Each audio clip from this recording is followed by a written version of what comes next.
어머님, 제가 왜 매번 눈치를 봐야 하는 건데요? 네가 무슨 눈치를 봤다고 그러니? 저도 이제 지쳤어요. 시어머님 수발 들기도 힘들고, 매번 오실 때마다 음식 해드리고, 빨래도 해드리고. 수발이라고?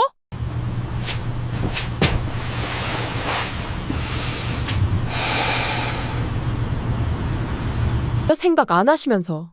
그리고 이 집은 제 명이니까 죄송하지만 어머님이 상관하실 게 아니에요. 그동안 네가 보여준 모든 게 거짓이었단 거니? 그런데 며느라, 네 뜻대로 일이 진행되진 않을 거다. 너가 몰라도 한참 모르고 있구나. 네가 한 짓들 반드시 후회하게 만들어주마. 아이고, 이게 뭔 일이람.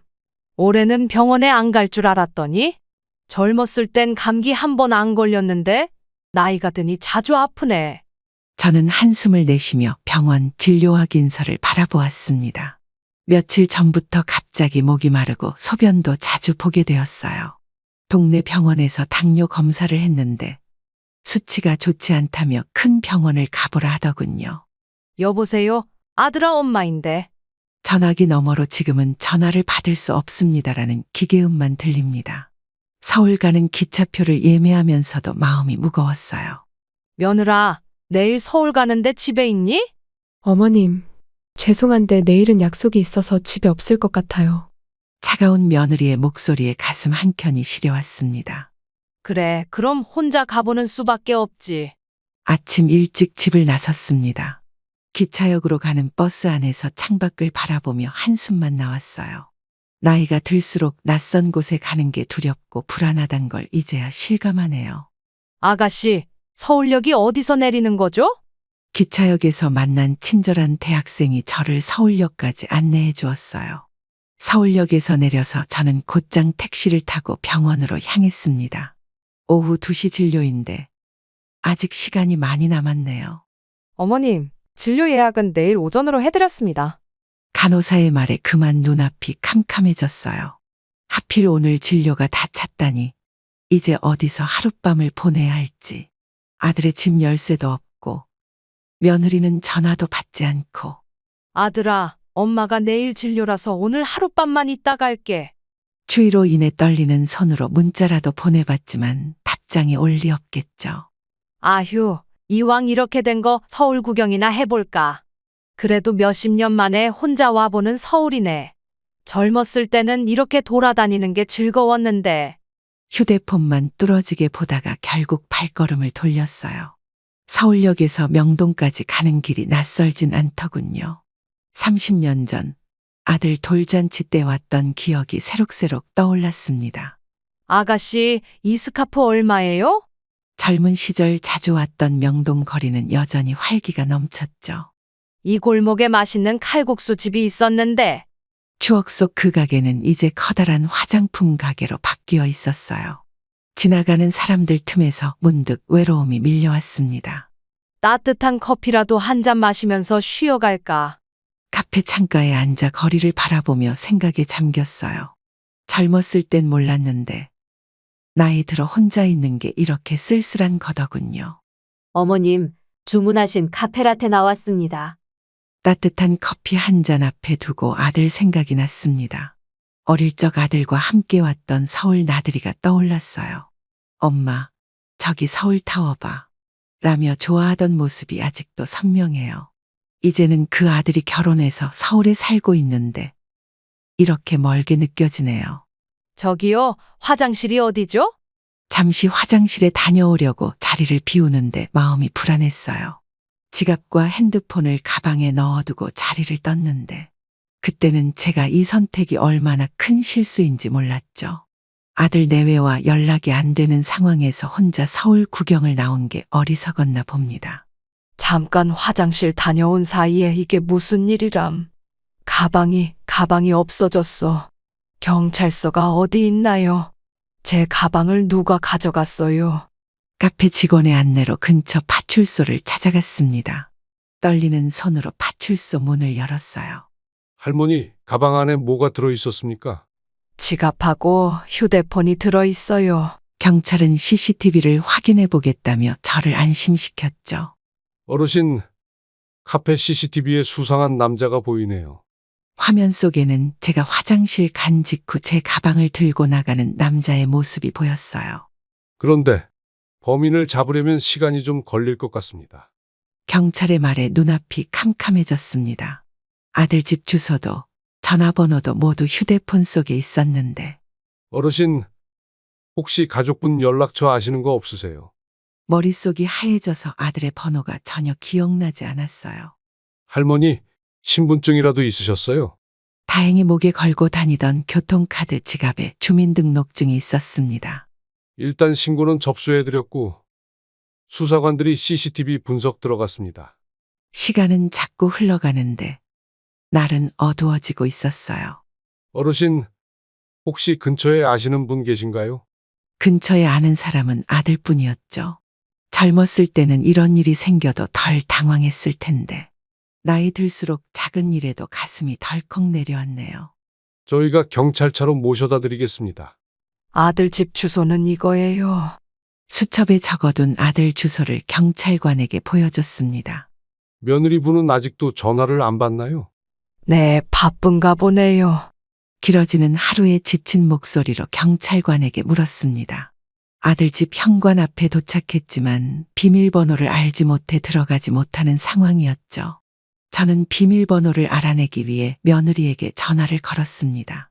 그러나 전화기 너머로 들리는 며느리의 목소리가 어쩐지 짜증스럽게 느껴졌습니다. 어머님, 제가 곧 들어갈 거예요. 비밀번호는 알려드리기 좀 그래서요. 차가운 겨울바람이 현관 앞을 휘감았어요. 경찰관들은 저를 두고 가기가 불안했는지 옆에서 계속 기다려주셨습니다. 어르신, 저희가 좀 더 기다려볼까요? 아니에요. 제가 알아서 할게요. 이제 그만 가보셔도 됩니다. 경찰관을 하루 종일 붙잡고 있는 것도 예의가 아니었습니다. 여기까지 데려다 주신 것만 해도 감사했었죠. 앉지도 못하고 서서 기다리는 동안 다리가 후들거렸어요.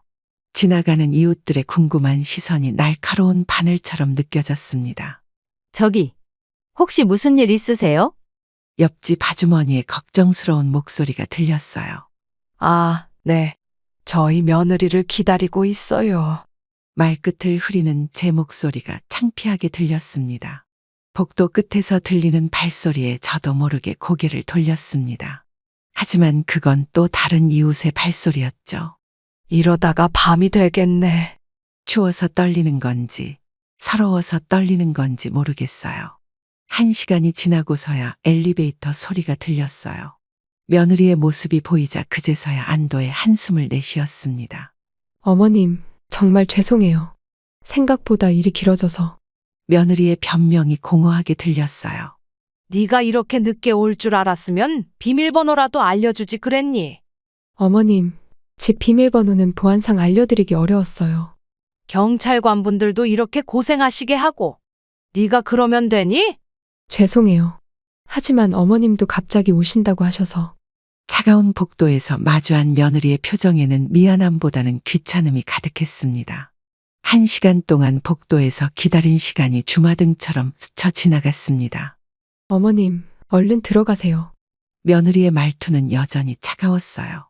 현관문을 여는 며느리의 뒷모습을 보며 울컥하는 감정을 참을 수 없었습니다. 내가 도둑도 아니고 비밀번호 하나 알려주면 그렇게 큰일이야? 어머님, 그건 아니지만 저희 집이라서. 저희 집이라고? 그래? 난 이제 남이니? 목소리가 떨리는 걸 감추려 했지만 감정이 북받쳐 올랐어요. 복도에서의 기다림이 주는 모멸감은 생각보다 컸나 봅니다. 어머님, 일단 들어와서 이야기 나누시죠. 며느리의 태도는 여전히 공손했지만 그 속에 담긴 냉담함이 느껴졌어요. 내가 오늘 얼마나 힘든 하루를 보냈는지 아니? 현관 앞에 놓인 제 신발이 왠지 초라해 보였습니다. 가방도 도둑 맞고 전화기도 없어서 얼마나 무서웠는지. 어머님, 그런 일이 있으셨군요. 하지만 며느리의 반응은 형식적이기만 했습니다.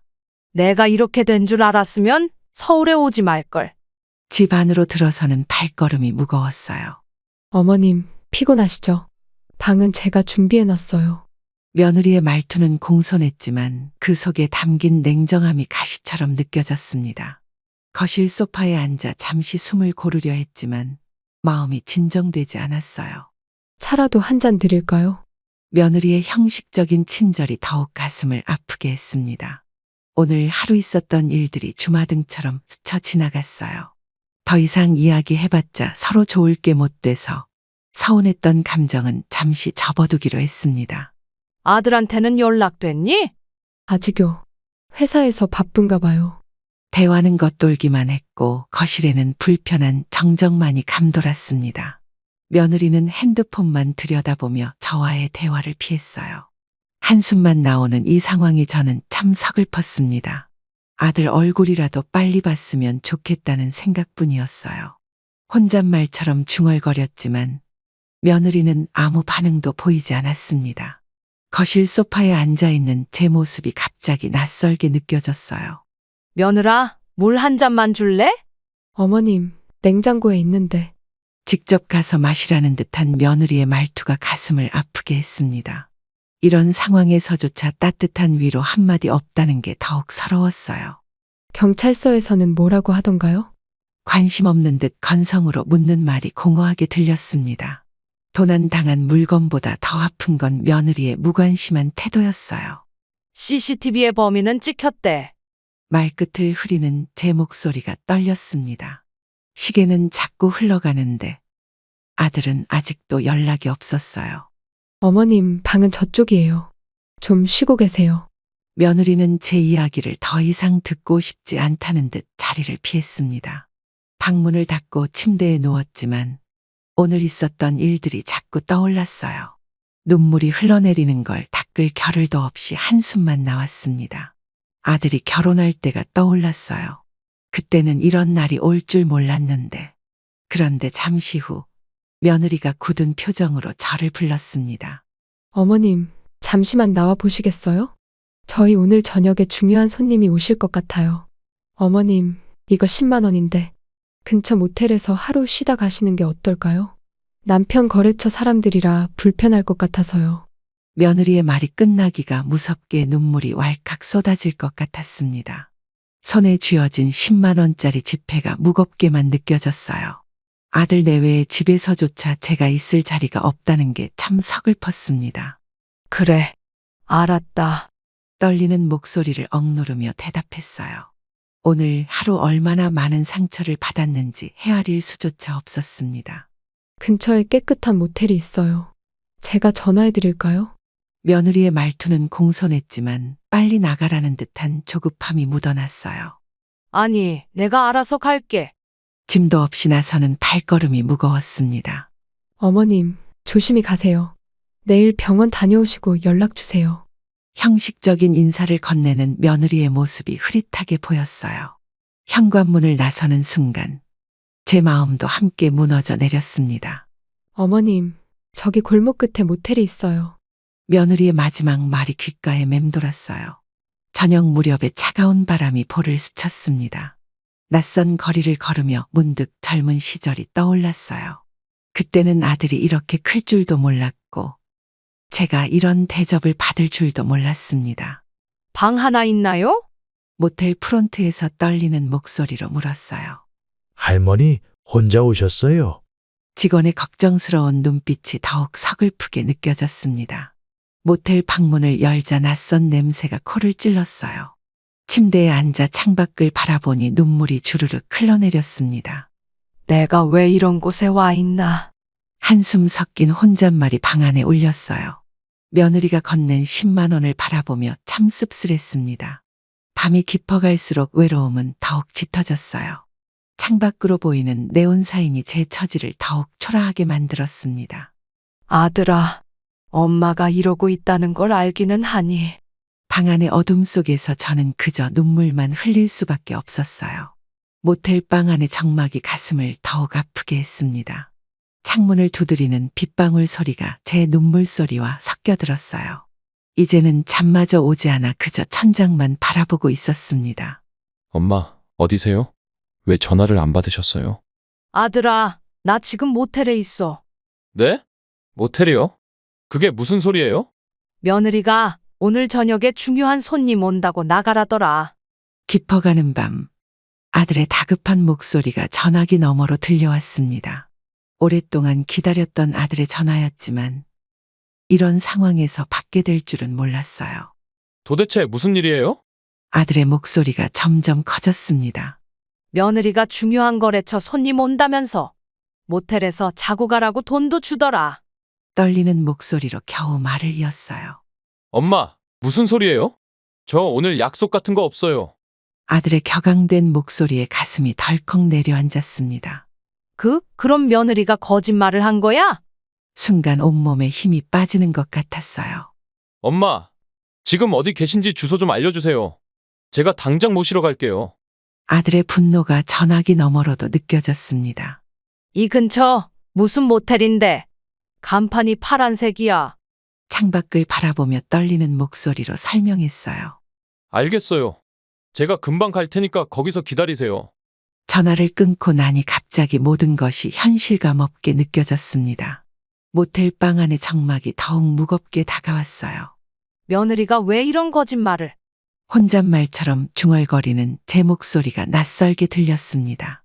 엄마, 얼마 후 문을 거칠게 두드리는 소리와 함께 아들의 목소리가 들렸어요. 방문을 열자 아들의 얼굴에 걱정과 분노가 가득했습니다. 어떻게 된 거예요? 자세히 말씀해 주세요. 오늘 하루가 너무 힘들었어. 그제서야 참았던 모든 감정이 터져나왔습니다. 가방도 도둑 맞고. 아들은 제 이야기를 듣는 내내 굳은 표정이었어요. 엄마, 일단 우리 집으로 가요. 아들의 차에 오르면서 모텔을 뒤로 했습니다. 창밖으로 스치는 도시의 풍경이 꿈만 같았어요. 와이프한테 전화해봤는데 안 받네요. 아들의 목소리에는 분노가 가득했습니다. 차 안의 침묵이 우리 모두를 무겁게 했어요. 아들 집으로 향하는 길. 제 마음속에는 복잡한 감정이 교차했습니다. 늦은 밤, 집으로 돌아온 우리를 맞이한 건 소파에 앉아있던 며느리였어요. 집에 도착한 아들은 며느리에게 따지기 시작했습니다. 당신 도대체 왜 이런 거짓말을 한 거야? 며느리는 잠시 침묵을 하더니 결심한 듯 냉정한 표정으로 대답했습니다. 솔직히 말할게. 시어머님 모시는 게 힘들었어. 그래서 이렇게 거짓말까지 하면서 어머니를 내보내야 했다는 거야?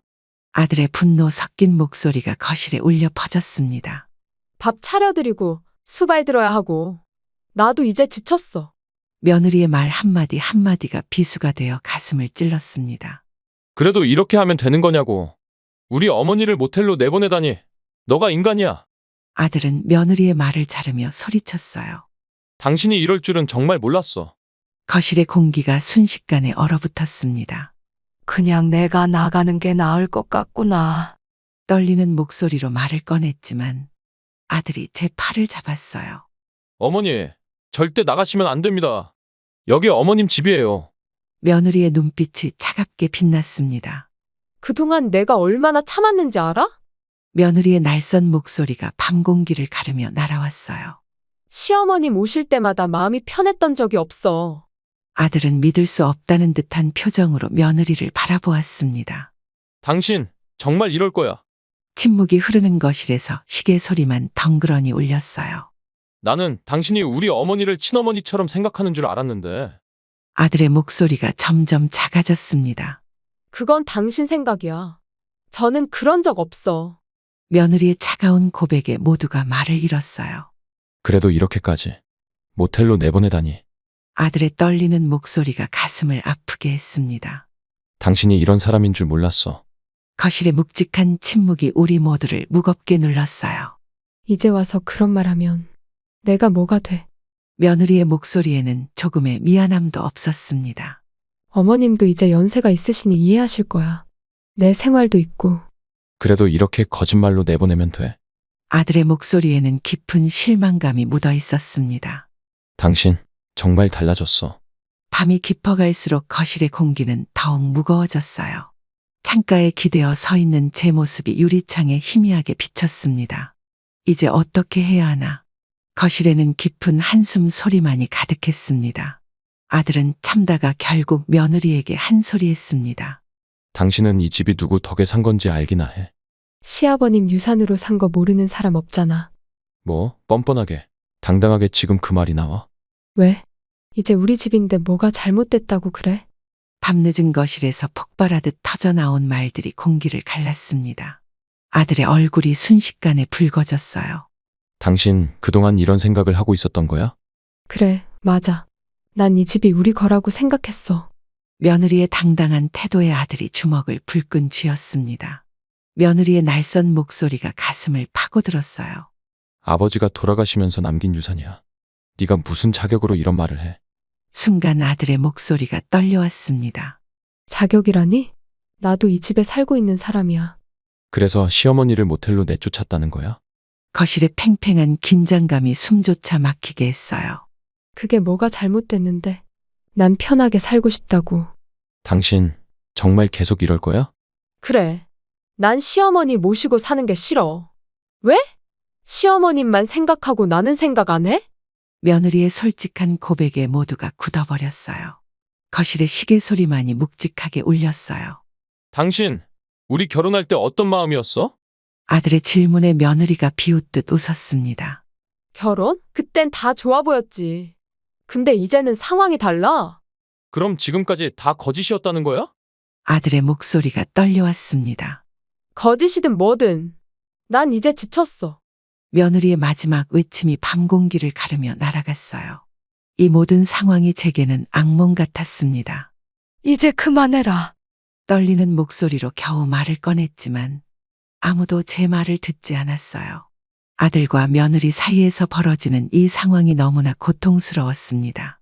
내가 집으로 돌아가마. 괜히 와서 민폐를 끼쳤구나. 그저 지켜볼 수밖에 없는 제 무력함이 가슴을 아프게 했습니다. 어머니, 가지 마세요. 제가 알아서 할게요. 내가 끼어들어서 미안하구나. 그 순간 며느리가 말을 꺼냈습니다. 어머님 눈치 참 빠르시네요. 돈 더 필요하면 말씀하세요. 며느리의 독설에 거실의 공기가 얼어붙었습니다. 방금 전까지의 격한 언쟁이 거짓말처럼 멈춰버렸어요. 아들의 얼굴이 순식간에 하얗게 변했습니다. 당신 미쳤어. 떨리는 손으로 가방을 챙기려는 제 모습이 초라하게 느껴졌어요. 왜? 시어머님도 돈이면 다 되는 거 아닌가? 네가 어떻게 어머니한테. 아들의 목소리가 격분으로 떨렸어요. 거실의 팽팽한 긴장감 속에서 시계 소리만 덩그러니 울렸습니다. 나는 솔직히 말하는 거야. 돈으로 해결하면 되잖아. 며느리의 뻔뻔한 태도에 제 심장이 멎는 것 같았어요. 당신, 우리 어머니를 뭐로 보는 거야? 돈이면 다 된다고 생각하는 거야? 아들이 벽을 치며 소리쳤습니다. 순간 며느리의 눈빛이 더욱 차갑게 변했어요. 그래. 이 집도 돈으로 산 거고, 우리 관계도 다 돈 아닌가? 밤늦은 거실에 메아리치는 며느리의 말이 가슴을 후벼 팠습니다. 며느리의 마지막 폭탄 선언에 모두가 굳어버렸습니다. 저는 도저히 참을 수 없어서 며느리에게 말을 건넸습니다. 이제는 내가 할 말 좀 하겠어.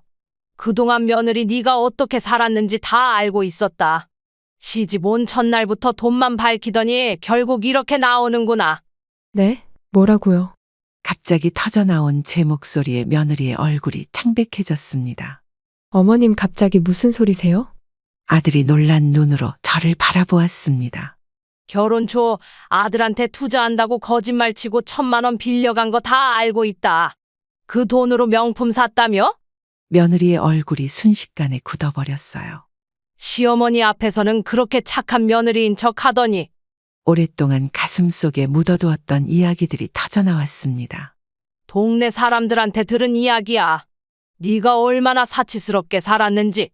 거실의 공기가 순식간에 얼어붙었어요. 그리고 작년에 아들 카드로 몰래 사치 부린 것도 다 알고 있다. 며느리의 입술이 파르르 떨렸습니다. 전 그런 적 없어요.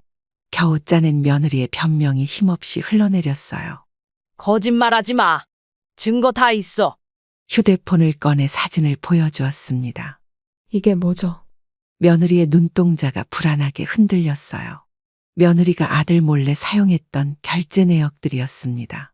아들의 카드 중 일부는 제 카드가 있었는데 며느리는 그 카드를 사용했었고 내역들은 제가 볼 수 있었죠. 아들은 충격받은 표정으로 사진을 바라보았습니다. 나는 며느리가 우리 집 며느리인 게 자랑스러웠어. 그래서 일부러 이런 짓을 벌여도 나는 눈 감아줬었다. 근데 네가 이럴 줄은 몰랐다. 며느리는 고개를 푹 숙인 채 아무 말도 하지 못했습니다. 돈이면 다 된다고 생각했니? 제 질문에 며느리는 그저 어깨만 떨었어요. 답해봐. 네가 그렇게 당당하지 않았어? 밤늦은 거실에 정적이 흘렀습니다. 어머니, 전 그저 며느리의 목소리가 점점 작아졌어요. 이제 와서 변명하지 마. 아들은 믿을 수 없다는 듯 며느리를 바라보았습니다. 당신, 그동안 나를 속여온 거야? 난 그저 잘 살고 싶었을 뿐이야. 며느리의 눈에서 눈물이 흘러내렸습니다. 그게 이렇게 사람을 속이고 돈을 훔치는 거였구나. 이제 와서 그런 눈물 흘려봤자 소용없다. 아들의 한숨 소리가 거실에 울려 퍼졌습니다. 시계 소리만이 무겁게 울리는 거실에서 우리는 각자의 생각에 잠겼어요. 이제는 돌이킬 수 없는 진실이 밝혀진 것 같았습니다. 며느리의 민낯이 드러난 이 순간, 제 마음은 오히려 담담해졌어요. 그동안 쌓아왔던 의심과 불신이 하나둘 증명되는 순간이었습니다. 아들의 눈빛에는 깊은 실망감이 서려 있었어요. 그 순간, 며느리는 아직 할 말이 남았는지 화를 내기 시작했습니다. 그래도 그런 말씀하셔도 소용없어요. 이 집은 저희 공동 명의로 되어 있는걸요? 뭐라고? 무슨 소리를 하는 거야? 이제 와서 이런 말씀하시면 뭐 하시겠어요? 여보, 진짜 그렇게 생각하고 있었어? 아들의 냉소적인 웃음소리가 거실에 울렸습니다. 책상 서랍을 향해 걸어가는 아들의 발걸음이 무거웠어요. 당신, 이거 한번 봐봐. 갈색 봉투에서 꺼내진 등기부등본이 테이블 위에 놓였습니다. 이게 뭔데? 며느리의 얼굴이 순식간에 하얗게 변했어요. 소유자는 김영자. 이게 무슨 뜻이야? 김영자는 제 이름 석자입니다. 우선 어머니가 명의는 이전하지 않는 조건으로 우리한테 이 집에 살려고 하신 거였어. 아들의 설명에 며느리의 표정이 일그러졌어요. 그래서 당신이 나한테 거짓말을 했다고? 며느리의 손이 부들부들 떨리기 시작했습니다. 당신도 나한테 거짓말했잖아. 아까 그 카드랑 명품백 이야기처럼. 아들의 한숨소리가 무겁게 내려앉았어요. 난 이제 여기 못 있겠어. 며느리가 자리에서 벌떡 일어났어요. 앉아라. 아직 할 말 다 안 했어. 제 목소리가 흔들리지 않게 나왔습니다. 이 집은 내 명이야. 앞으로도 당분간은 그럴 거고. 등기부등본을 바라보는 며느리의 눈빛이 공허해졌어요. 어머니, 말을 잇지 못하고 주저앉는 며느리를 바라보았습니다. 돈만 밝히더니 결국 이렇게 될 줄 알았다. 제 마음속에 있던 말들이 하나둘 흘러나왔어요. 이 집은 나중에 니네한테 주려고 했던 거야. 명의는 나중에 너희 쪽으로 이전하려고 했었다. 아들도 그렇게 생각해서 너에게 공동명의가 될 거라고 말했었겠지. 그 말을 듣고 며느리 네 거라고 생각했다면 참 유감이구나. 거실에 무거운 정적이 깊어졌습니다. 며느리의 흐느끼는 소리가 들려왔어요. 이제 와서 그런 눈물은 소용없다. 차가워진 제 목소리가 거실을 가득 채웠습니다. 밤늦은 거실에서 우리 세 사람의 진실이 모두 드러났어요. 이제는 돌이킬 수 없는 상처들만 남은 것 같았습니다.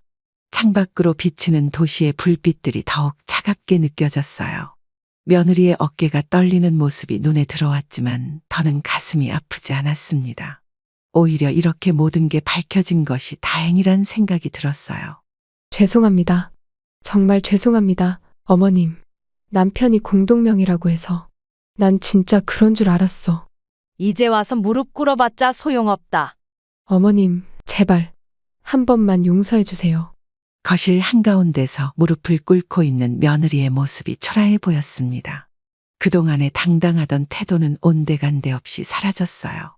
이제야 무릎을 꿇고 빌어? 돈 때문에? 차가워진 제 목소리가 며느리의 어깨를 떨게 했습니다. 그동안 시어머니를 모텔로 내쫓을 만큼 독한 며느리였으면서. 아들은 한숨을 쉬며 창밖만 바라보고 있었어요. 전 정말 몰랐어요. 며느리의 흐느끼는 소리가 거실을 채웠습니다. 이제 와서 그런 핑계가 무슨 소용이 있겠니? 가방을 집어들며 천천히 현관으로 향했어요.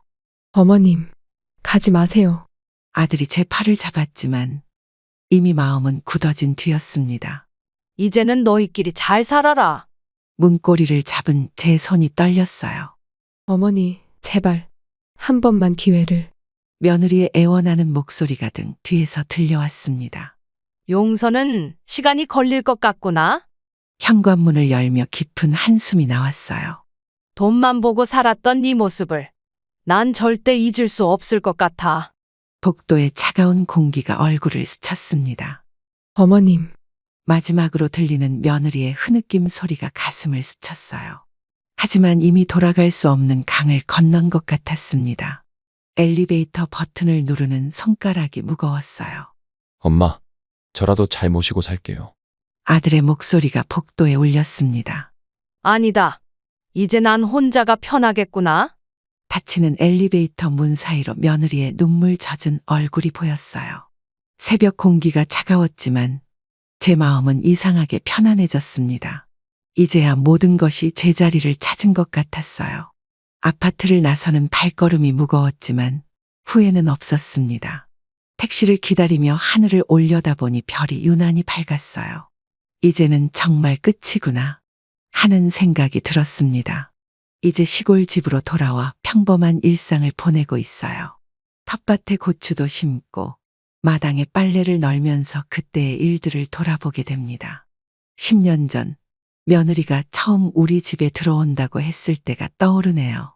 어머님, 앞으로 잘 부탁드려요. 그때 며느리가 드리던 첫인사가 아직도 생생한데 동네 친구들에게 자랑하던 제 모습이 이제는 부끄럽기만 합니다. 우리 며느리는 서울에서 공부 많이 한 며느리야. 그렇게 자랑스러워하던 며느리가 돈 때문에 절 모텔로 내쫓을 줄은 몰랐죠. 어머님, 정말 죄송합니다. 한 번만 용서해 주세요. 매일 아침 똑같은 문자가 와요. 하지만 그날 밤 모텔에서 혼자 보냈던 그 시간을 어떻게 잊을 수 있을까요? 마음의 상처는 쉽게 아물지 않나 봅니다. 시간이 더 필요할 것 같아요. 완전히 관계를 끊어야 할지, 아니면 시간이 지나면 다시 시작할 수 있을지. 시청자 여러분들이라면 어떻게 하시겠습니까? 제가 너무 냉정한 걸까요? 사람이 실수할 수도 있다고 생각하면서도 그날의 기억이 자꾸 떠올라요. 돈 때문에 가족이 무너지는 걸 보는 게 이렇게 힘들 줄 몰랐습니다. 아들의 결혼 생활이 이렇게 될 줄 알았다면 그저 묵묵히 지켜보는 것밖에 할 수 없는 제 처지가 서글프네요.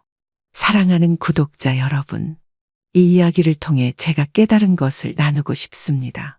나이가 들수록 외로움이 커지고 혼자 사는 게 두려워질 때가 있어요.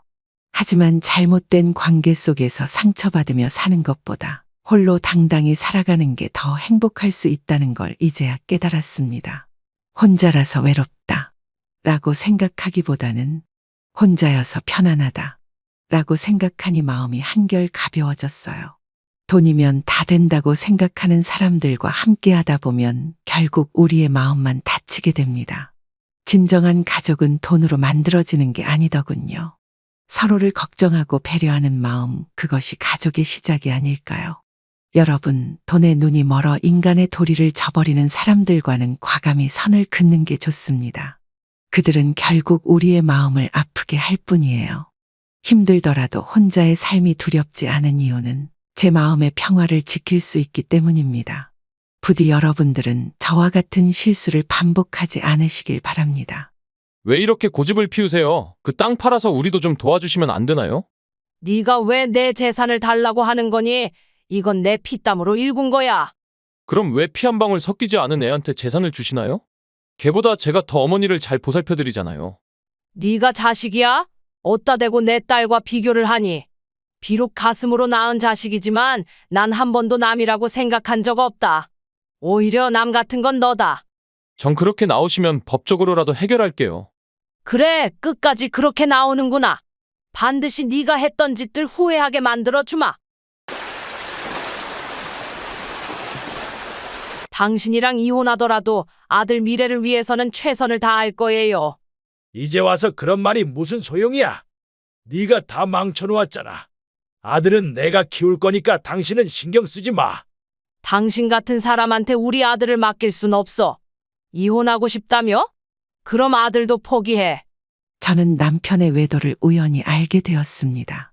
처음에는 믿기지 않았지만 증거가 너무나 명확했죠. 남편은 제 앞에서 뻔뻔하게 새로운 여자와 결혼하고 싶다고 했어요. 이혼 조정 과정에서도 남편은 저를 모욕하기 바빴습니다. 심지어 제가 아들을 만나는 것조차 방해하려 했죠.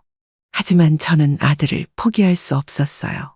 법원에서 양육권 소송까지 가게 되었고 결국 제가 이겼습니다. 남편은 위자료는커녕 양육비 한 푼 주지 않고 도망갔어요. 저는 남편의 목소리를 듣는 것도 고통스러워 돈을 포기하고 연락을 완전히 끊어버렸었죠. 그날부터 저는 홀로 서기를 시작했습니다. 작은 방 한 칸을 얻어 아들과 함께 새 출발을 했죠. 처음에는 아들이 아빠를 많이 찾았지만 시간이 지나면서 점점 적응해 갔어요. 저는 아들 앞에서 절대 눈물을 보이지 않으려 애썼습니다. 대신 더 열심히 일하면서 아들에게 더 많은 사랑을 주려고 노력했어요. 밤낮으로 일하면서도 아들의 끼니를 거르게 할 순 없었죠. 저는 우연히 TV에서 보던 고아원 봉사활동 프로그램을 보고 찾아가게 되었습니다. 처음에는 단순히 봉사활동을 하러 갔을 뿐이었죠. 하지만 그곳에서 만난 10살 지수의 모습이 자꾸 마음에 걸렸어요. 창가에 홀로 서서 하늘을 바라보는 작은 뒷모습이 너무나 외로워 보였습니다. 선생님, 저 아이는 왜 항상 혼자 있나요? 부모님이 돌아가신 후로 말수가 줄었어요. 얼마나 된 건가요? 2달 전에 교통사고로 부모님을 잃었죠. 다른 아이들과는 전혀 어울리지 않나요? 네, 밥도 혼자 먹고 늘 저렇게 창가에서 하늘만 보고 있어요. 선생님, 제가 주말마다 찾아와도 될까요? 물론이죠. 아이에게도 큰 도움이 될 것 같아요. 그렇게 저는 매주 주말마다 아이와 함께 소통하며 지냈습니다. 지수가 처음으로 누군가를 기다린다고 말했어요. 정말인가요? 제가 찾아온다고요? 네, 오늘 아침부터 창가에서 계속 밖을 내다보고 있었답니다. 선생님, 지수를 제가 키우고 싶어요.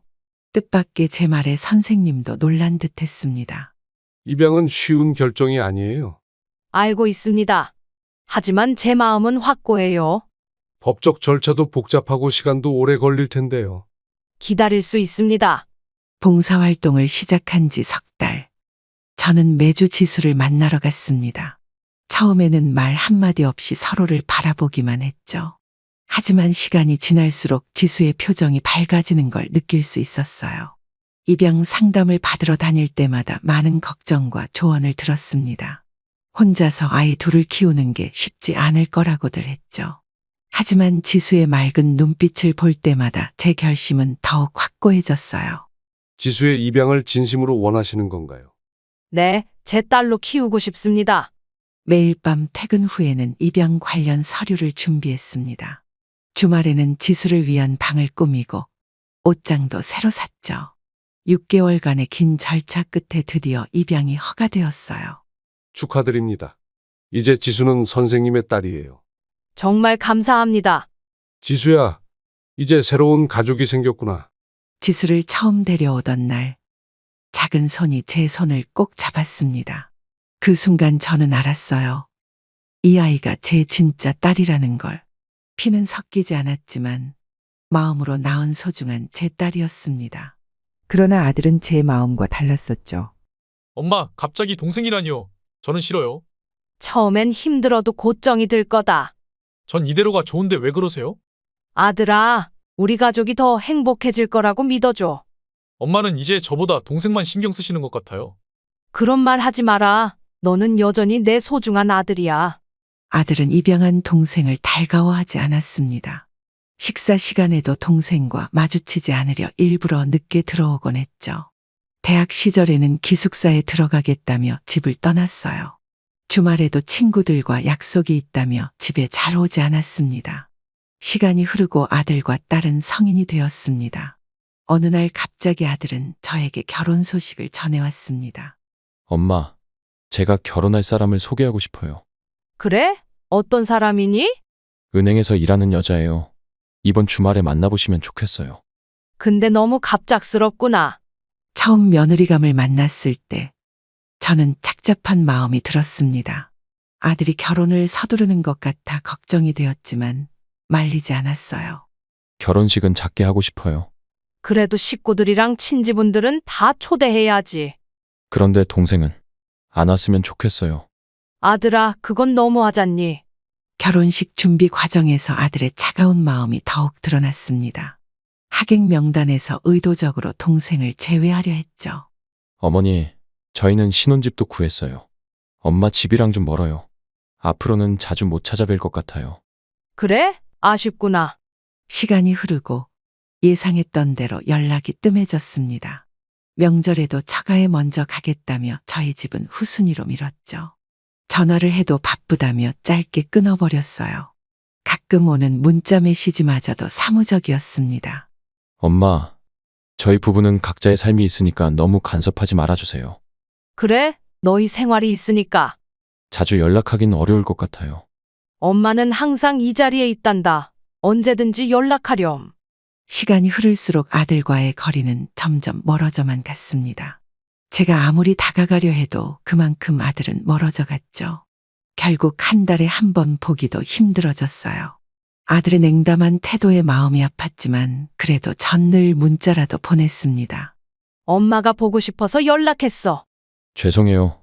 지금 많이 바빠서. 밥은 잘 챙겨 먹고 다니니? 네, 걱정 마세요. 그렇게 아들은 자신만의 새로운 가정을 꾸려갔고 저는 그저 지켜볼 수밖에 없었습니다. 아침부터 부산하게 움직였습니다. 아들이 좋아하는 갈비찜과 몇 가지 밑반찬을 정성껏 준비했어요. 따뜻한 온기가 아직 남아있는 반찬통을 손수건으로 곱게 싸서 가방에 넣었죠. 며느리도 좋아할 거란 생각에 김치도 새로 담가서 넣었습니다. 날씨가 추워진다는 일기예보를 듣고 겨울 김장도 미리 해두었거든요.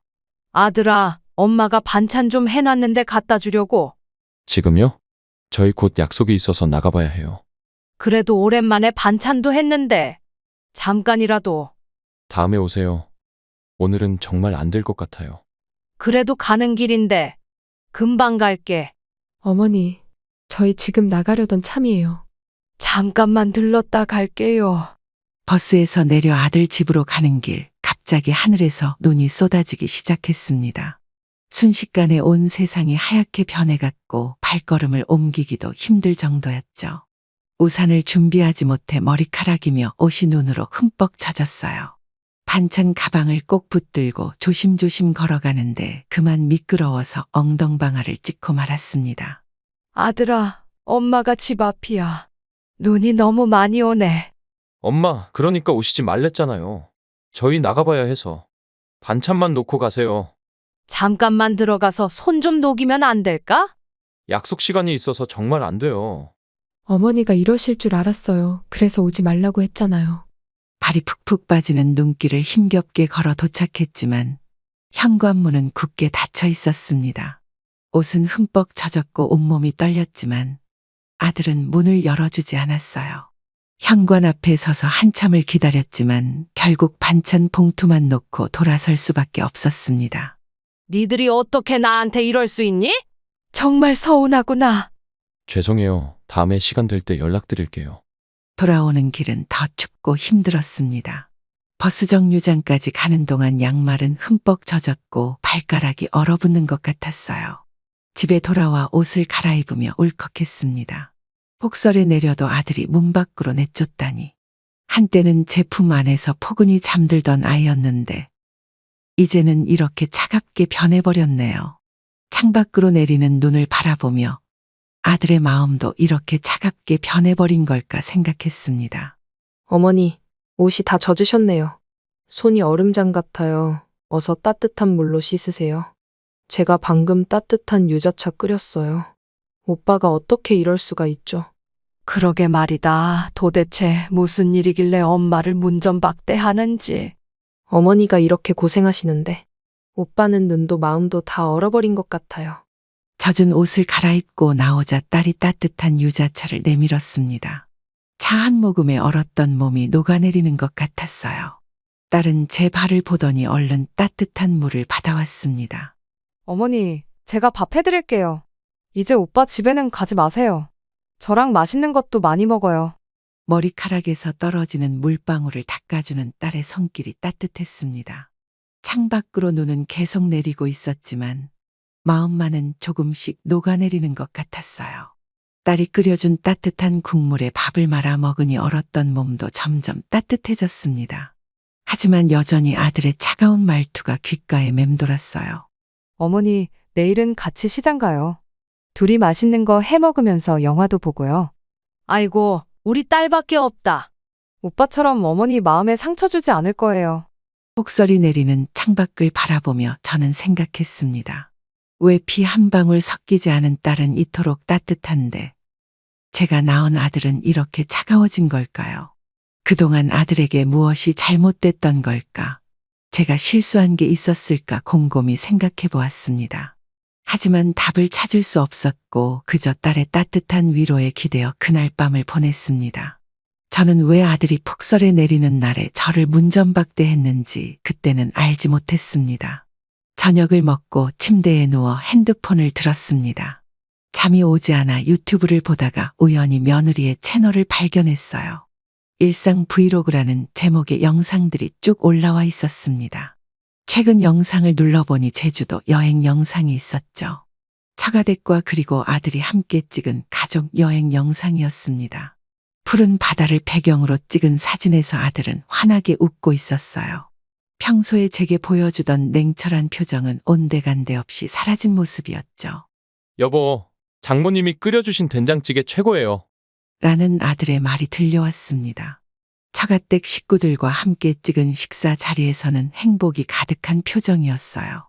오늘 제가 들고 간 반찬은 문 앞에 놓고 가라더니 처가댁 음식은 저렇게 좋아하는구나 싶어 마음이 아팠습니다. 영상 속 아들은 장인어른과 술잔을 기울이며 즐거워했습니다. 저는 그저 화면을 멍하니 바라보다가 눈물이 흘렀어요. 다음에 또 여행 가요. 라는 아들의 말이 가슴을 파고들었습니다. 바쁘다며 제 전화도 잘 받지 않던 아들이 처가와는 이렇게 자주 여행을 다니고 있었네요. 영상 속에는 크리스마스, 설날, 추석 때 찍은 영상들도 있었습니다. 명절 때마다 저희 집은 후순위로 미뤘던 이유가 이제야 이해가 됐어요. 처가댁과 함께하는 시간이 그렇게 즐거웠던 거겠죠. 핸드폰을 끄고 이불을 덮어도 아들의 행복한 웃음소리가 자꾸 귓가에 맴돌았습니다. 오늘 폭설이 내리는 날 문전박대 당한 이유도 아마 처가와의 여행 약속이 있어서겠죠. 그렇게 서운함을 뒤로하고 딸과 시작한 음식점 운영을 위해 잠을 청했습니다. 아침 일찍부터 딸은 가게 문을 열고 준비를 시작했습니다. 저보다 더 일찍 나와 가게 구석구석을 깨끗이 청소하고 재료도 손질했죠. 엄마, 오늘도 제가 먼저 가서 가게 문 열게요. 고기 손질은 제가 할 테니 어머니는 쉬세요. 어머니, 오늘도 과일 샐러드 제가 만들어 놨어요. 아이고, 고생했다. 이제 좀 쉬고 있어. 어머니랑 같이 일해서 제가 이렇게 행복하네요. 저는 평생 어머니 곁에서 가게를 지키고 싶어요. 내 딸밖에 없네. 20년이란 세월 동안 단 하루도 늦지 않고 늘 성실하게 일해왔어요. 손님들도 딸의 정성스러운 서비스를 알아봐 주셨습니다. 저 손님은 소금 대신 쌈장을 좋아하시니까 제가 준비할게요. 이제 김장철이니까 집에서 맛있게 먹을 김치도 같이 준비해둘게요. 딸아, 그래도 힘들진 않니? 괜찮아요. 가게 운영하시느라 힘드실 텐데 제가 조금이라도 도와드리고 싶어서요. 어머니 건강이 제일 중요하니까 무리하지 마세요. 딸은 제가 아플 때면 더욱 열심히 일했습니다. 손님이 많은 날에도 웃음을 잃지 않고 혼자서도 척척 해냈죠. 가끔은 제가 쉬라고 해도 절대 쉬지 않고 가게를 지켰어요. 밤늦게까지 일해도 피곤한 기색 하나 보이지 않았습니다. 제가 특별 메뉴 개발했는데 한번 봐주세요. 어머니가 가르쳐주신 대로 양념을 했어요. 명절이면 더 바빠지는 가게를 딸은 척척 감당해냈습니다. 손님들은 딸의 친절한 서비스와 맛있는 요리 솜씨를 칭찬했죠. 저는 점점 나이가 들어가는데도 딸이 있어 든든했어요. 가게를 하면서 힘들 때마다 딸은 저의 버팀목이 되어주었습니다. 20년이란 세월 동안 딸은 한결같은 마음으로 저를 공경했습니다. 평소처럼 가게 문을 열고 장사 준비를 하고 있었습니다. 20년 넘게 이 자리를 지켜왔기에 하루도 거르지 않고 같은 시간에 문을 열었죠. 아침 일찍부터 고기를 손질하고 밑반찬도 준비하는 일상이었어요. 딸도 평소처럼 저를 도와 가게 청소를 하고 있었습니다. 사장님 들으셨어요? 여기 땅값 오른대요. 네? 처음 듣는 얘긴데요. 이 동네가 개발 들어간대요. 땅값이 벌써 오르고 있어요. 정말요? 얼마나 오른 거예요? 수십억 오른다던데 지금이 기회인데 팔아야 하지 않을까요? 글쎄요. 여기서 20년을 살았는데 쉽지 않네요. 아직은 실감이 안 나는데. 이웃의 말을 듣고 하루 종일 머릿속이 복잡했습니다. 점심시간에 찾아온 단골 손님들도 재개발 이야기를 꺼내셨어요. 동네가 술렁이기 시작했고 여기저기서 부동산 이야기가 나왔습니다. 저녁이 되자 더 많은 손님들이 재개발 이야기를 했어요. 사장님 좋으시겠어요. 우리 동네가 확 바뀌겠네요. 이 가게도 언젠가는 없어지는 건가요?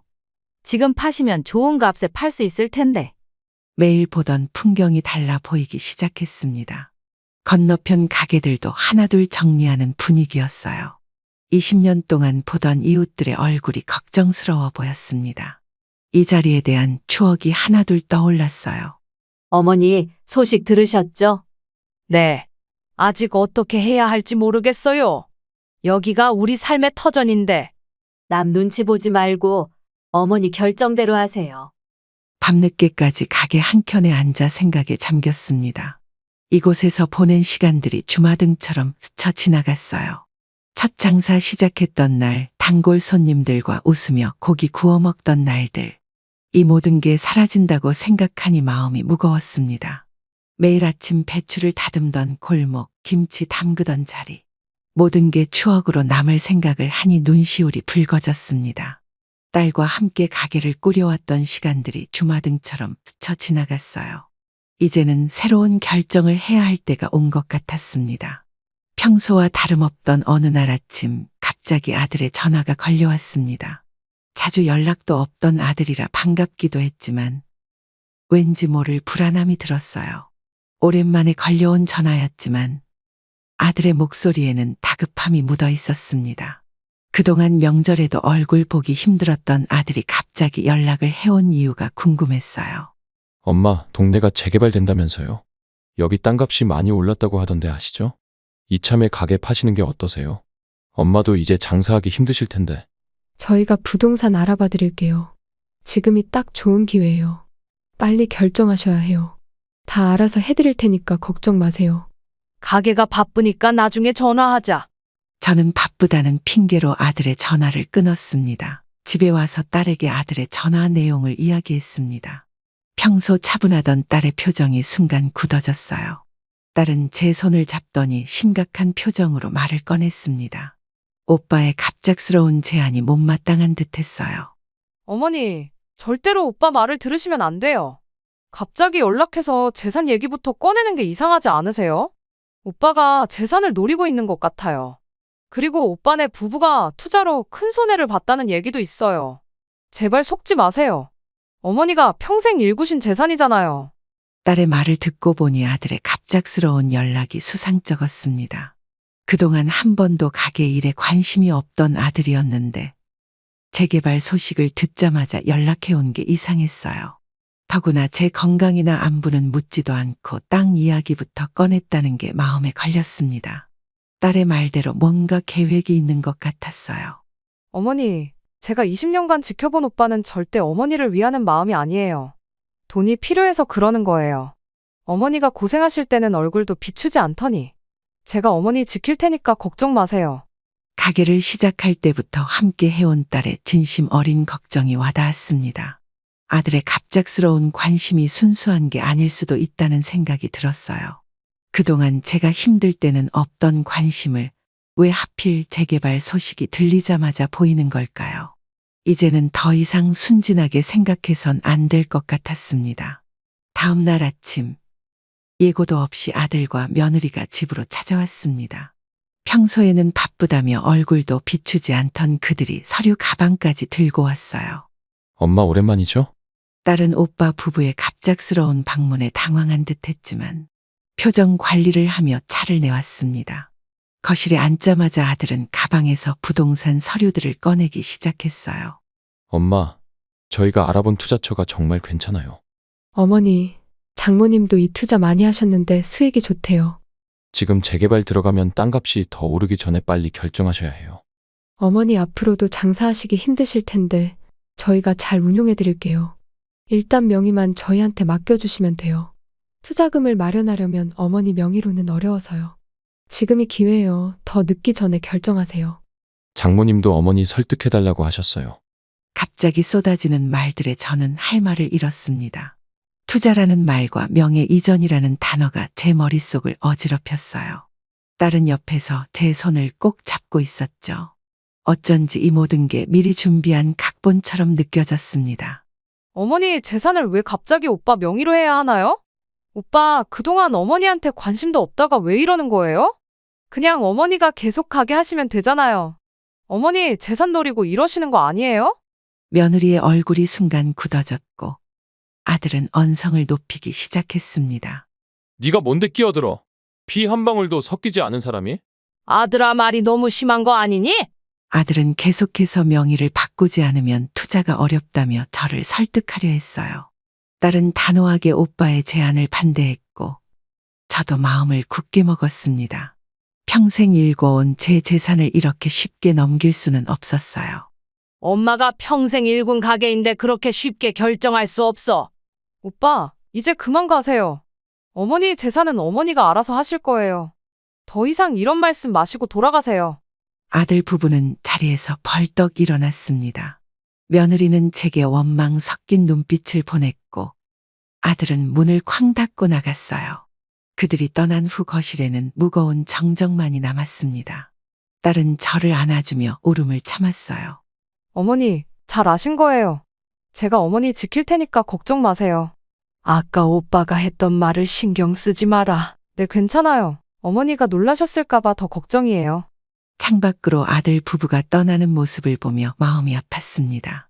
제가 키운 아들이 이렇게 변해버릴 줄은 몰랐어요. 돈 앞에서 부모도 모르는 자식이 되어버린 현실이 너무 서글펐습니다. 하지만 이제는 더 이상 순진하게 생각해선 안 될 것 같았어요. 아들과의 일이 있고 난 후 저는 더욱 일에 매달렸습니다. 아침 일찍부터 밤늦게까지 쉬지 않고 일을 했습니다.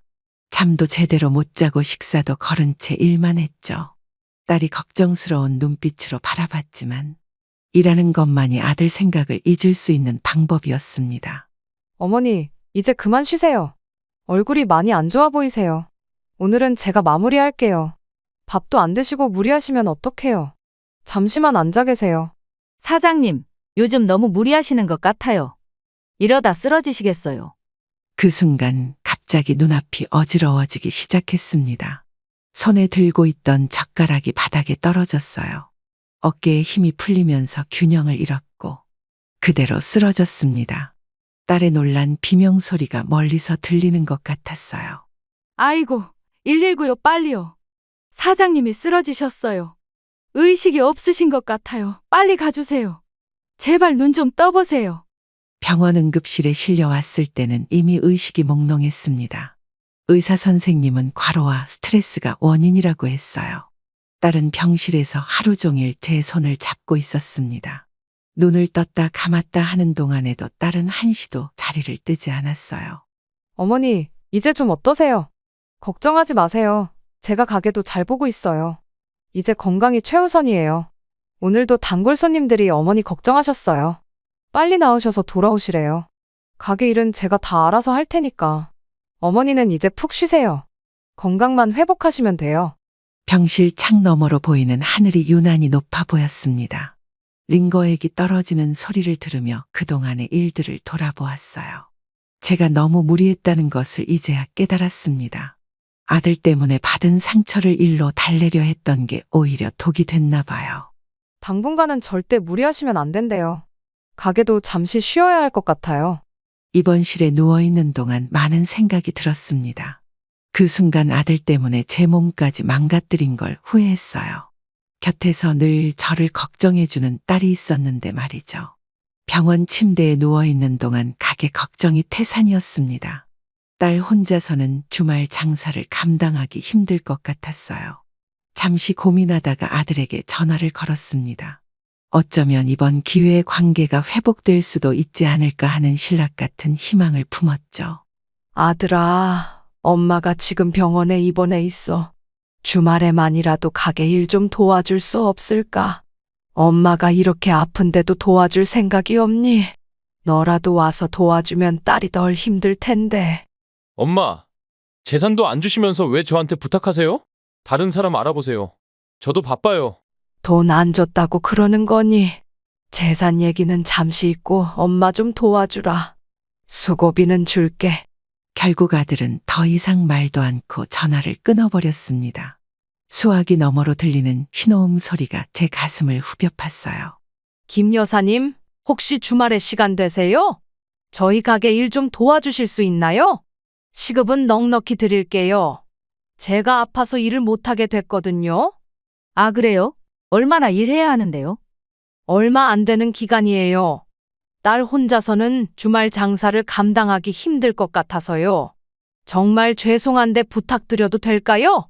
딸이 많이 힘들어해서 그래요. 병실에 혼자 남아 창밖을 바라보았습니다. 아들의 차가운 말투가 자꾸만 귓가에 맴돌았어요. 내가 낳은 자식이 어쩌다 이렇게 변했는지 도통 이해할 수 없었습니다. 돈 앞에서는 효도도 부모도 없는 건가 싶어 마음이 아팠어요. 걱정하지 마세요. 이웃 여사님이 많이 도와주신대요. 어머니는 건강만 생각하세요. 오빠한테 연락하신 거예요? 딸의 얼굴에 실망감이 가득했습니다. 아들에게 전화했다는 걸 알고는 더욱 마음 아파하는 것 같았어요. 이제는 정말 아들에게 기대하지 말아야겠다고 다짐했습니다. 아무리 피를 나눈 자식이라도 이제는 마음을 접어야 할 때가 온 것 같았어요. 어머니, 이제 오빠는 잊으세요. 저랑 둘이 잘 살면 되죠. 우리끼리 행복하게 살아요. 창밖으로 석양이 저물어 갔습니다. 마음 한켠에 있던 아들에 대한 기대도 저 석양과 함께 저물어가는 것 같았어요. 이제는 진정 아들을 내려놓고 곁에 있는 사람들과 함께 살아가야겠다는 생각이 들었습니다. 돈으로만 저를 판단하는 아들이지만 그래도 여전히 가슴 한켠이 아팠어요. 병실에서 홀로 누워있는데 옆 침대에 어르신께서 말을 걸어오셨습니다. 처음 뵙는 분이었지만 따뜻한 미소로 이야기를 건네시니 마음이 놓였어요. 아들 얘기를 꺼내자 어르신도 비슷한 경험이 있다며 귀 기울여 들어주셨습니다. 밤늦도록 이야기를 나누다 보니 마음속에 쌓였던 응어리가 조금씩 풀리는 것 같았어요. 어르신, 제가 아들을 잘못 키웠나 봐요. 돈 때문에 이렇게 변할 줄은 몰랐어요. 혼자 키우느라 고생했다고 칭찬도 많이 받았는데 재개발 얘기가 나오니까 갑자기 달라지더라고요. 복서리 내리는 날에도 문전박대를 하더라고요. 이제는 정말 지치네요. 아들이란 게 이렇게 돈 앞에서 변하나요? 옆 침대의 어르신은 조용히 고개를 끄덕이셨습니다. 눈가에는 저와 비슷한 아픔이 서려 있는 듯 했어요. 어르신도 비슷한 경험이 있으셨던 모양이었죠. 따뜻한 위로의 말씀을 건네주셨습니다. 저도 자식 때문에 많이 힘들었지요. 돈 앞에서는 부모도 모르는 자식이 되더라고요. 그래도 시간이 지나니 마음이 조금은 편해졌어요. 너무 마음 아파하지 마세요.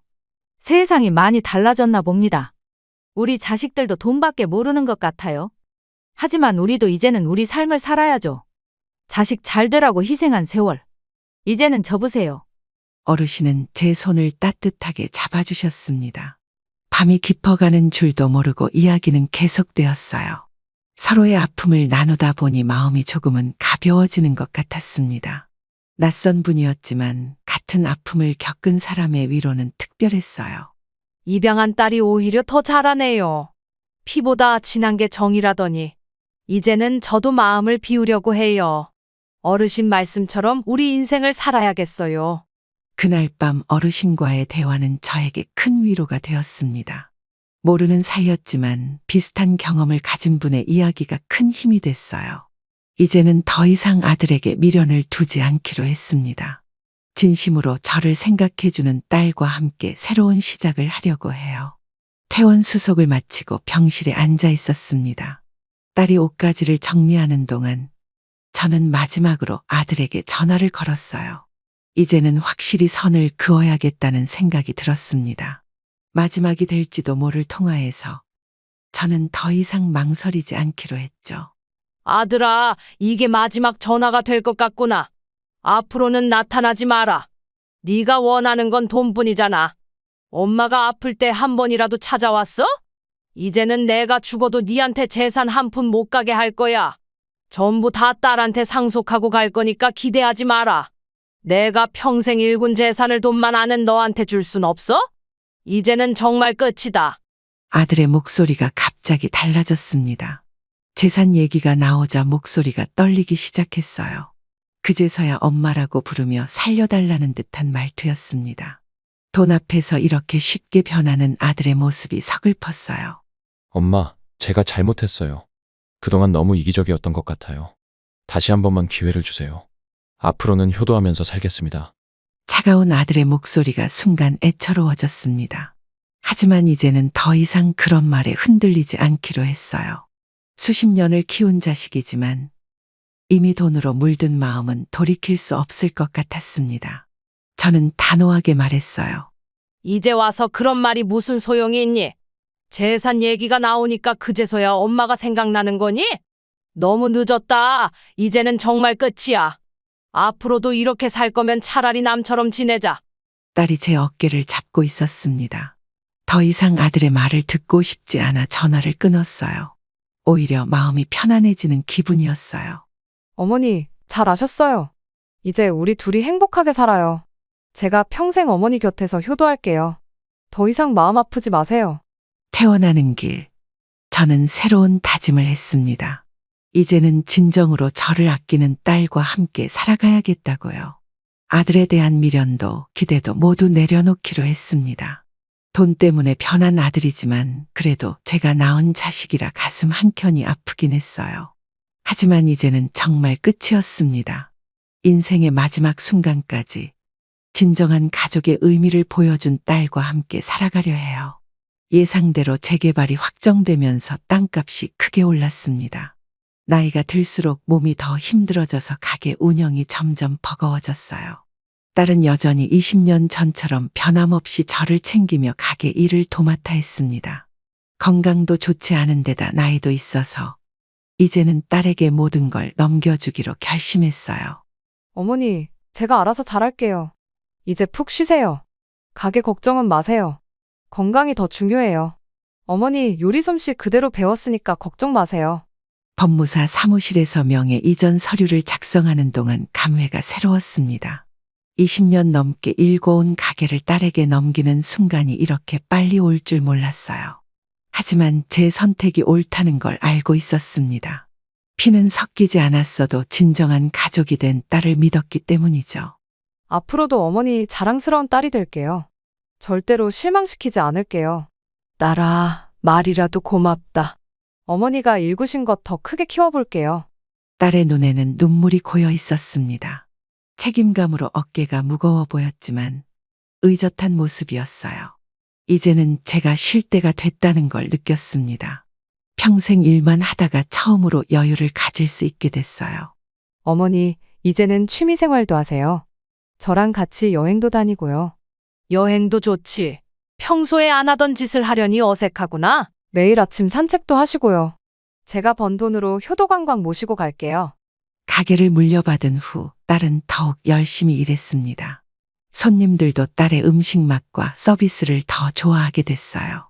그러던 어느 날 아들과 며느리가 갑자기 찾아왔습니다. 며느리는 고가의 명품 가방을 들고 있었고 아들은 봉투를 손에 쥐고 있었어요. 문을 열자마자 환하게 웃는 모습이 오히려 불편하게 느껴졌습니다.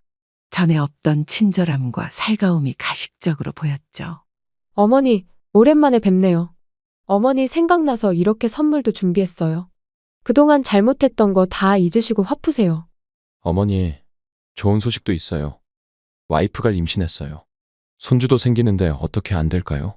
손주한테 당당한 할머니가 되셔야죠. 건물만 저희에게 주시면 평생 효도하면서 살게요. 손주까지 생각하셔야 하지 않을까요? 아들의 말에 가슴 한켠이 아려왔습니다. 아직 태어나지도 않은 손주까지 끌어들여 저를 설득하려 하다니요. 돈과 명품으로 모든 걸 해결하려는 모습이 너무나 낯설었습니다. 자식이 이렇게까지 변할 수 있다는 게 슬펐어요. 어머니, 이 돈으로 좋은 데 가서 편하게 사세요. 우리가 건물 관리 잘할게요. 손주 태어나면 매일 보여드릴게요. 다른 할머니들처럼 당당하게 사셔야죠. 이제 우리 잘 지내봐요. 어머니, 이 명품 가방 메고 다니시면 다들 부러워할 거예요. 이제는 저희를 믿어주세요. 손주 생각해서라도 한 번만 더 기회를 주세요. 딸이 옆에서 지켜보다가 참지 못하고 나섰습니다. 돈으로 모든 걸 해결하려는 오빠 부부의 모습에 화가 난 듯했어요. 태어나지도 않은 아이까지 이용하는 모습이 너무 비열해 보였나 봅니다. 저는 묵묵히 봉투와 가방을 도로 건넸어요. 그만들 가보세요. 아직 태어나지도 않은 아이까지 이용하시나요? 돈으로 모든 게 해결될 거라 생각하시나 봐요. 더 이상 이런 모습 보고 싶지 않아요. 저희의 마음은 이미 다쳤어요. 앞으로도 이렇게 살 거면 더 이상 오지 마세요. 그리고 돈과 명품으로 부모 마음을 살 수 있다고 생각하지 마세요. 이제 그만 돌아가세요. 아들과 며느리는 당황한 듯 서로를 바라보았습니다. 돈으로 해결되지 않는다는 사실에 놀란 것 같았어요. 마지막으로 손주 얘기를 꺼내려던 순간 저는 단호하게 문을 닫았습니다. 이제는 더 이상 그들의 가식적인 모습을 보고 싶지 않았어요. 아들 부부가 돌아간 후 답답한 마음에 집을 나섰습니다. 평소 자주 가던 공원 벤치에 멍하니 앉아 있는데 단골 손님이셨던 이웃 주민분이 지나가셨어요. 저의 얼굴색이 좋지 않은 걸 보시고는 걱정스러운 표정으로 다가오셨습니다. 마음이 복잡했던 터라 그동안 참았던 이야기가 터져나왔어요. 아이고, 어르신 안녕하세요. 표정이 안 좋아 보이시는데 무슨 일 있으신가요? 아들이 왔는데 인연 끊으려고요. 돈만 밝히는 게 내 자식 맞나 싶어요. 명품 가방이랑 돈다발을 들고 와서는 아직 뱃속에도 없는 손주 얘기까지 꺼내더라고요. 아이고, 저런 아들이 부모 마음을 너무 몰라주네요. 돈으로 엄마 마음을 살 수 있다고 생각하나 봐요. 며느리는 더해요. 시어머니 재산만 노리고 자식 키우느라 고생한 세월이 이게 뭐예요. 이제는 정말 보기도 싫어요. 이웃분은 조용히 제 이야기를 들어주셨습니다. 가끔 고개를 끄덕이시며 공감해 주시는 모습에 마음이 조금씩 풀렸어요. 평소에는 이런 말도 못 꺼냈는데 오늘따라 속에 있는 말이 다 나왔습니다. 누군가에게 하소연을 하니 답답했던 마음이 조금은 가벼워지는 것 같았어요. 사실 돈보다도 마음이 더 서운해요. 내가 뭘 그렇게 잘못 키웠는지 모르겠어요. 이제는 정말 관계를 끊어야 할 것 같아요. 아들이라고 하기도 부끄러워요. 며느리도 아들과 똑같은 마음인가요? 며느리는 더 계산적이더라고요. 처음부터 우리 재산만 노렸나 봐요. 돈 때문에 이렇게까지 변할 줄은 몰랐어요. 차라리 남이었다면 이렇게 서운하진 않았을 텐데. 공원의 가로등이 하나둘 켜지기 시작했습니다. 이웃분은 끝까지 제 이야기를 들어주시며 따뜻한 위로를 해주셨어요. 가슴속에 쌓여있던 응어리를 토로하고 나니 한결 마음이 가벼워졌습니다. 누군가에게 제 마음을 털어놓을 수 있다는 것만으로도 위로가 됐어요. 이제는 정말 잊으려고요. 마음을 비우고 딸이랑 살려고 해요. 돈만 밝히는 자식보다는 진심으로 저를 생각해주는 딸이 있으니까요. 이제 더 이상 기대하지 않을 거예요. 며느리도 이제는 남이에요. 돈으로 매수하려는 자식, 정말 못 봐주겠어요. 제가 평생 일군 재산을 이런 식으로 줄 순 없어요. 이제는 제 삶을 살아보려고요. 어르신의 뜻을 존중합니다. 남 눈치 볼 필요 없습니다. 집으로 돌아오는 길, 마음이 한결 가벼워졌습니다. 누군가에게 속마음을 털어놓으니 답답했던 가슴이 조금은 뚫리는 것 같았어요. 이제는 정말 아들 부부와의 관계를 정리해야겠다는 결심이 섰습니다. 그들의 욕심을 더 이상 보고 싶지 않았어요. 아침마다 휴대폰을 확인하면 아들과 며느리의 문자가 와 있습니다. 매일같이 용서를 구하는 내용이지만 그 마음이 진심이 아니란 걸 알 수 있었어요. 재개발 이야기가 나오기 전까지는 연락 한 번 없던 그들이었습니다. 핸드폰을 보며 딸과 이야기를 나누었어요. 엄마, 또 오빠한테 문자 왔어요? 이제는 읽지도 마세요. 답장할 가치도 없어요. 다 계산된 거예요. 진심으로 반성했다면 재산 얘기 꺼내기 전에 찾아왔어야죠. 돈이 없었을 때는 연락도 안 하더니 이제 와서 무슨 용서냐고요. 매일 오는 문자를 보면서 마음이 복잡했습니다. 한때는 그토록 보고 싶었던 아들의 연락이었는데 이제는 오히려 부담스러워졌어요. 돈 때문에 이렇게 비굴해진 아들의 모습이 안타까웠습니다. 진심이 담기지 않은 사과가 더 가슴 아프게 느껴졌어요. 어머니 죄송합니다. 한 번만 용서해 주세요. 라고 쓰인 문자를 봅니다. 이제는 잘못했다는 걸 알았어요. 다시 예전처럼 지내고 싶어요. 손주도 곧 태어나는데 화해하면 안 될까요? 엄마가 보고 싶어요. 연락 한 번만 해주세요. 아들의 문자를 읽으면서 씁쓸한 미소가 지어졌습니다. 재산이 아니었다면 이런 문자도 오지 않았을 거라는 걸 알기에 더욱 서글펐어요. 돈 앞에서 이렇게 간절해진 아들을 보니 오히려 마음이 아팠습니다. 그동안 보여준 모습들이 자꾸 떠올라 답장할 수가 없었어요. 와이프도 매일 울면서 후회한대요. 이제는 정말 잘못 알았다고 해요. 한 번만 더 기회를 주세요. 다시는 이런 일 없을 거예요. 문자들을 하나씩 지워나갔습니다. 더 이상 이런 가식적인 연락을 받고 싶지 않았어요. 이제는 그들의 어떤 말도 믿을 수 없게 되었어요. 거짓된 마음으로 보내는 메시지에 더 이상 상처받고 싶지 않았어요. 진심 어린 딸의 효도가 있기에 외롭지 않았습니다. 이제는 정말 새로운 시작을 해야 할 때인 것 같아요. 문득 고향 마을이 그리워졌습니다. 서울에서의 힘들었던 기억들을 잠시 내려놓고 싶었어요. 그동안 아들과 며느리로 인해 받은 상처를 치유할 시간이 필요했죠. 딸에게 잠시 시골에 다녀오고 싶다는 말을 꺼냈습니다. 딸아, 엄마가 잠시 쉬고 싶은데 고향에 내려갔다 와도 괜찮겠니? 어머니, 좋은 생각이세요. 그동안 너무 힘드셨잖아요. 시골 가셔서 마음도 치유하시고 건강도 찾으세요. 가게 걱정은 전혀 마세요. 저한테 잘 맡기시고 푹 쉬다 오세요. 주말마다 제가 찾아뵐게요. 딸 고마워. 너 덕분에 마음 편하게 가게를 맡길 수 있을 것 같다. 어머니 텃밭도 가꾸시고 동네 친구도 만드세요. 이제는 어머니 자신을 위해 사세요. 오랜만에 찾은 고향은 많이 변해 있었습니다. 그래도 정겨운 시골 풍경은 여전했어요. 골목길을 걸을 때마다 어릴 적 추억이 떠올랐죠. 공기도 맑고 사람들도 순박해서 마음이 편안해졌습니다. 이쪽으로 이사 오신다니 참 반갑네요. 저희랑 같이 텃밭도 가꾸고 운동도 해요. 아이고, 어르신 감사합니다. 저녁엔 마을회관에서 모여서 이야기도 나누고요. 여기 사시면 건강해지실 거예요. 우리 동네가 공기도 좋잖아요. 외로우실 땐 언제든 연락하세요. 같이 걸어드릴게요.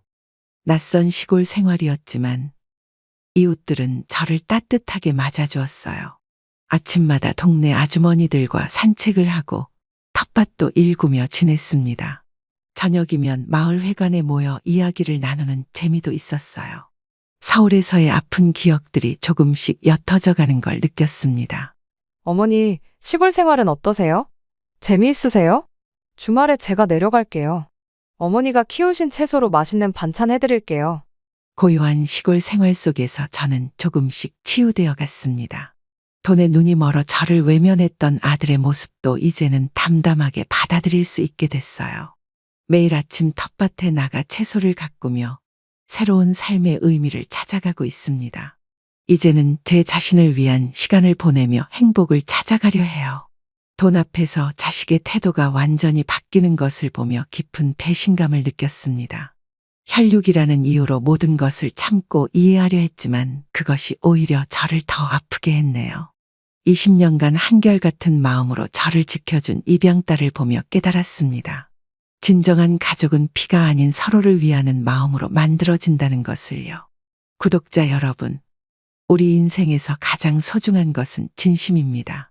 돈으로 당신을 판단하고 이용하려 하는 사람과는 과감히 선을 그으세요. 설령 그들이 가족이라 할지라도 당신의 행복을 위해서는 때로는 등을 돌려야 합니다. 영원할 것만 같았던 가족의 정도 돈 앞에서는 순식간에 변할 수 있어요. 하지만 진심 어린 마음으로 서로를 아끼고 보듬어준 사람이 진정한 가족이 될 수 있다는 걸 잊지 마세요. 돈보다 소중한 것이 사람이고 그 사람과의 관계입니다. 이제는 저도 더 이상 망설이지 않고 진정으로 저를 아끼는 사람들과 함께 행복한 삶을 살아가려 합니다.